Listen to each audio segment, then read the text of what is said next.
Hundreds of parents have told me that they are struggling with choosing a digital SAT test platform. They feel stuck and they're worried that if they choose the wrong one, their child won't reach their goals for the SAT. So to do something about this, I spent over 500 hours studying the actual SAT questions from the College Board and spent another 200 plus hours researching dozens of mock test platforms, their websites, and their company bios. So in this video, I'll share with you guys one of my absolute favorites. Hey guys, my name is Jin Bae, and I'm a top test prep instructor who's worked with over 7,000 students in one of the most academically competitive cities in the world, Seoul, South Korea. I'm also an author of 2 test prep strategy books for the SAT and the ACT, and I'm also a top 1% scorer in the verbal sections of the SAT, ACT, TOEFL, and GMAT exams. Guys, what I wanted to do was just spend a few minutes not telling you, but showing you why I absolutely love this platform for the digital SAT. This platform was created by an EdTech, that's education technology company, called Edison OS. Now, the first reason I'm a huge fan of this platform is its quality of content. You know, the quality of practice questions that your child practices with is the single most important factor you have to consider when choosing a mock test platform. Now, Edison's practice questions are made by a team of 4 to 6 top SAT instructors with over 60 years of SAT teaching experience.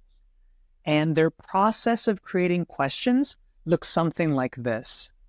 You know, the team comes together to make each test. They make sure that the questions are just like the ones on the real SAT.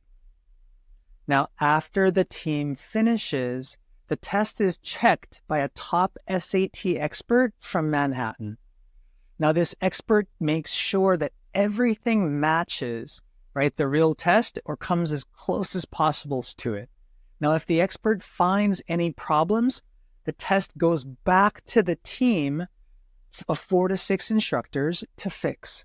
Now, once the test is perfect, it's uploaded to the platform for your child to practice with. This way, we ensure the practice tests are as close to the actual SAT as possible. So, gold standard premium tests? Check. Another reason I really like this platform is for its test prepping and test taking experience. If you look at the left side of the screen, you'll see College Board's official SAT platform. Their platform is called BlueBook, as you can see here, BlueBook Exams. I want you to notice what you can do on this platform. So you'll be given a set of instructions and directions that you can read. You can also hide the time. You can flag questions for review. You can also see a review page where you can skip to very specific questions in that module. And also in sections 2, the math section, you can even use a calculator.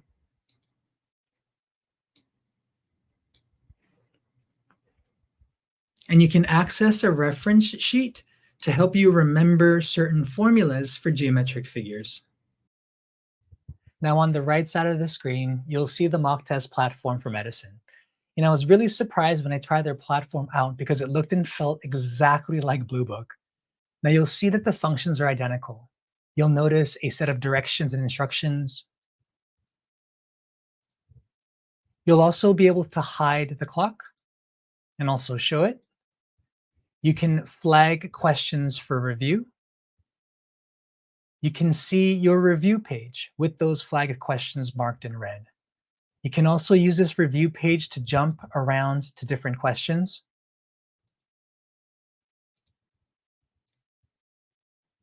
You can even cross out wrong answer choices. And in sections 2, the math section, just like you saw in BlueBook, you can access your calculator. You can even access that reference sheet to get formulas for geometric figures.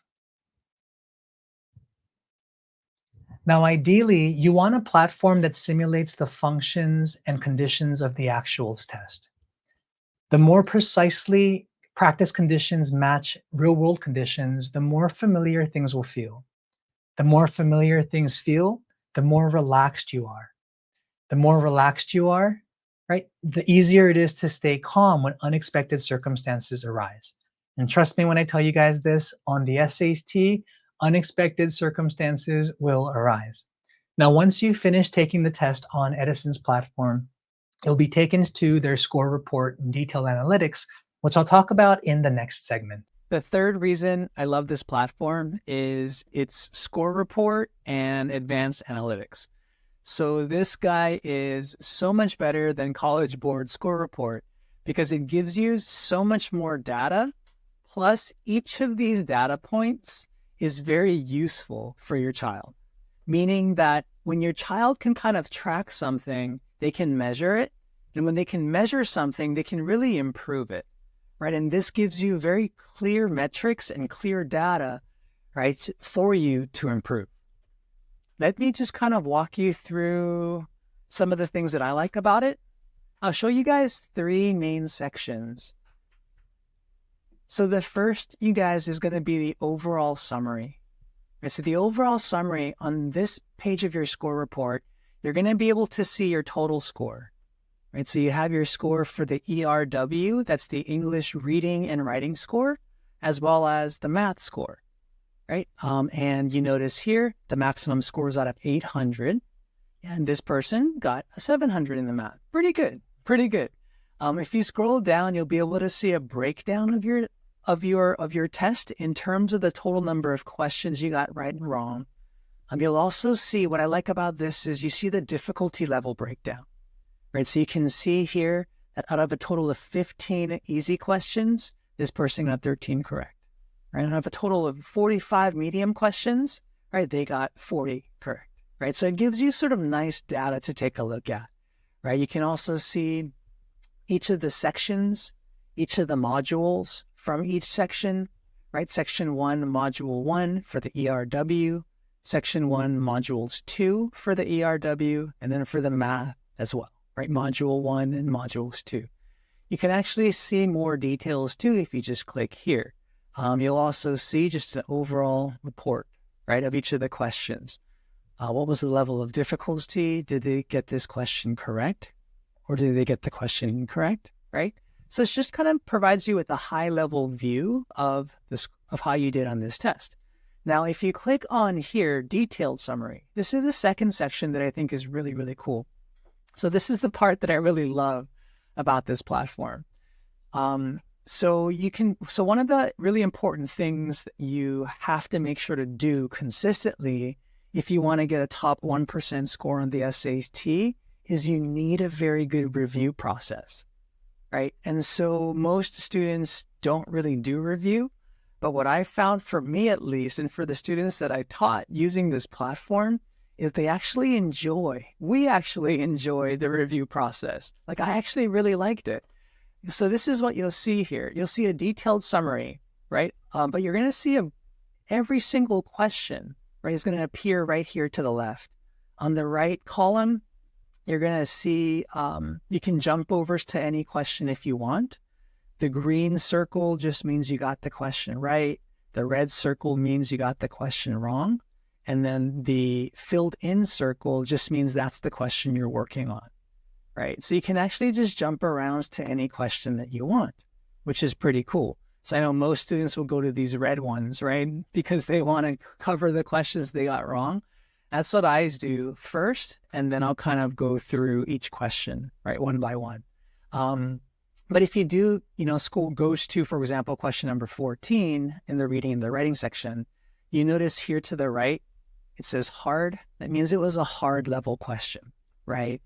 And this tells you the time that your child spent on answering this question, right? And what you can do, what I like about this is it doesn't show any of the answers, neither the answer that you chose or the correct answer, right? If you got the question wrong, it's obviously not going to match. And also you don't see any answer explanations. But when you look at these buttons here, so you don't have to go to a different page, right, to look at the answer explanations. If you just want to review your test, right, very thoroughly, question by question, right? So you can actually stay on the exact same page, which is so convenient, right? Imagine having to go kind of back and forth, right, between a textbook one page of the textbook and then scrolling back a couple hundred pages to that same textbook, or even using two different textbooks, right? One is like the test bank, and the other one is the answer book, right? So you're kind of going back and forth, and it's just a headache, right? Like, I don't like it, I don't think that you guys like it either. So what I love about this is you can stay on the question. You don't have to go back and forth, and your eyes don't have to go all over the place, right? Causing you to have a huge migraine. But you can stay on this page, and you can actually just reveal explanation if you want. Boom. So now it's green, which means that it's on or showing. So if you just scroll down here, now you have a great explanation, right? That helps you to understand exactly why the correct answer is correct, and also why the wrong answers are wrong, right? So you're going to see, A is the wrong answer, and it'll kind of explain it, right? So it just kind of gives you a sort of logical way to think through, right? The explanation to the correct answer, as well as the explanation to the wrong answers, right? Because one of the things that I always tell my students is, you don't have to be 100% sure why an answer is right. You can still get that correct answer if you know exactly why the others are wrong, right? So I love it that this score report does explain not just the correct answer, but explains why every other answer is going to be wrong. And it does so in a very logical way, right? So your brain can kind of like understand it. And so you'll find that the SAT kind of has a pattern, right? They love to use the same sort of reasoning to explain wrong answers, right? So for example, an answer might be incorrect. Maybe it's because it's a contradiction, meaning that it kind of says the opposite of what the reading passage says, right? So in that sort of case, it's great to kind of, if you can recognize that pattern, it's cool, because now it can help you know that, hey, this is one of the types of wrong answers that the SAT likes to create to try to trick us into choosing it. So knowing that, you'll be able to be like, okay, I spotted that, right? So you can cross it out now with more confidence, right? And so now, instead of having a 25% chance to get it right, because out of four answer choices, you can choose one. So you have a 25% chance if you're just guessing, right? So if you're able to eliminate one of the wrong answer choices with 100% confidence, what you can then do is you now increase your chances of getting the question correct by 8%, right? Because now, instead of 1 out of 4, if you're guessing the correct answer is, now it's going to be 1 out of 3, right? So you moved from 25%, having a 25% chance of getting that question correct, up to a 33% chance of getting that question correct, right? So you increased your chances by 8%. You can do that 2 times. Now you increase it by another 17%, right? So total of like 25%. So you double your chances of getting the question correct if you can recognize why an answer choice is wrong and be absolutely certain that it's wrong, right? So sorry, guys, I get pretty passionate about this stuff because it's such an important thing. And that's why I love the platform, right? The score report and the analytics it's the most convenient, the most efficient and effective ways to review your test. You can jump over to the different modules as well, right? So now we're in modules 2. We can even go to the math part, right? And you can kind of see again. You can even have the graphic available, right? As opposed to looking at that in a separate book, right? Or a separate page, which is what I've seen a lot of these, not a lot, but some of these sites kind of do. If you want to reveal the correct answer, boom, now you know that it's on, right? So the correct answer down here, right? -12, 13. If you want to reveal your answer, you can click on that. We have your answer is 13, and then we have the correct answer is either -12 or 13, right? So it's just, it's really, really cool. I geek out about this kind of stuff. It's because it really kind of gets me excited, right? When I see cool things like this, because these are things that I kind of picture in my mind, right? When I'm teaching physically, this is what I'll do just in a physical classroom, right? Is I'll have this type of information, kind of thought through. And so I'm kind of giving it, but to have it all just convenient on one page is incredible. And one thing that I'm going to do is I'm going to create video answer explanations too. Because some students do really well if they can actually see something, right? Kind of moving and talking, right? A lot of students are kind of auditory learners, so hearing a voice as opposed to reading a text might help that student understand things a lot better. So I'm going to add that on right along the way. And so it's just really, really cool. Now, the third thing, right? So check this out. So it's called session logs. So one of the concerns that a lot of parents have is, I can't trust my child to take a practice test in his room by himself, right? No one's watching him. What if he falls asleep, right? What if he has his phone and just plays on his phone? Or what if he, dare I say, what if he cheats, right? What if he cheats? None of you guys would do that, right? None of you guys ever would think that about your kids. But it is something that a lot of parents are concerned about. I've heard this voiced a lot, right? This is one of the, at least from Korea, from the parents from my community, kind of says their single biggest sort of like frustration with COVID and how the kids had to like learn everything on Zoom, and a lot of them have never done this before, right? And so parents are just like freaking out. They were like, man, I don't like it, right? When my child just is studying in his room by himself, right? It's tough. So anyways, session logs kind of solves this problem. So if you click on session logs, what it does is it shows you, right, the user. In this case, the user would be the student or your child. It shows all of the user's actions, right? All of the things that this user did throughout this test, right? So you'll see here, it says session got started. It's an action, right? The user started the session. And here, if you notice, on June 20th, 2024 at 6:07 a.m., right? This person took the test early. It says section 1, module 1, reading and writing got started.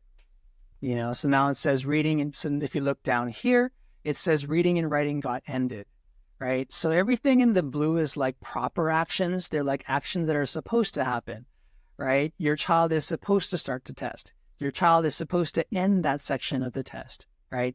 But if you look at these yellow tabs, these are pretty, this is where the proctor, the person who's watching your child, comes in really, really handy. It's not an actual person, but these yellow markers or these yellow tabs will be like kind of a warning, right? Kind of like things that should be brought to your attention.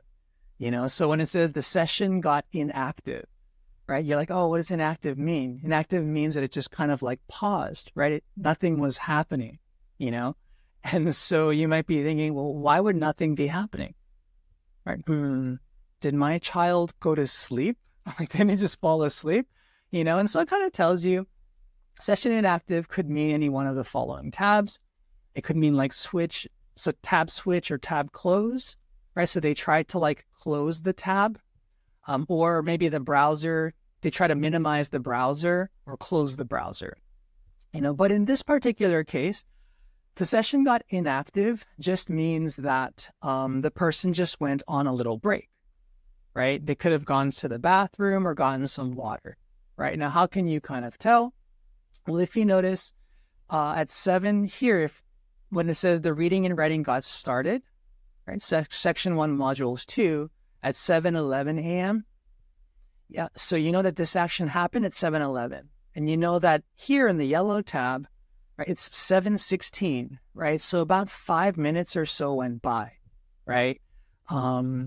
When the session got inactive. But if you notice here in the blue, the very next one at 7:18 a.m., so only like 1.5 minutes went by, right? So the session got active again, right? And then we have the session, the math one got started. So this is the 10-minute break. This yellow just kind of tells you it was the 10-minute break, right? Because you know that the reading and the writing finished and then the math started. In summary, the platform I've shared today stands out because of its exceptional content quality, realistic test-taking experience, and detailed score reports and advanced analytics. Now, as a thank you for watching till the end, you guys are free to take a diagnostic SAT exam on this exact platform 100% free. Worked out a deal with the guys at Edison, but it's only limited, you guys, so make sure that you sign up really quickly. Also, be sure to check out my YouTube channel for free live SAT classes starting in July. I sincerely look forward to hearing from you and helping your child maximize their potential on the SAT.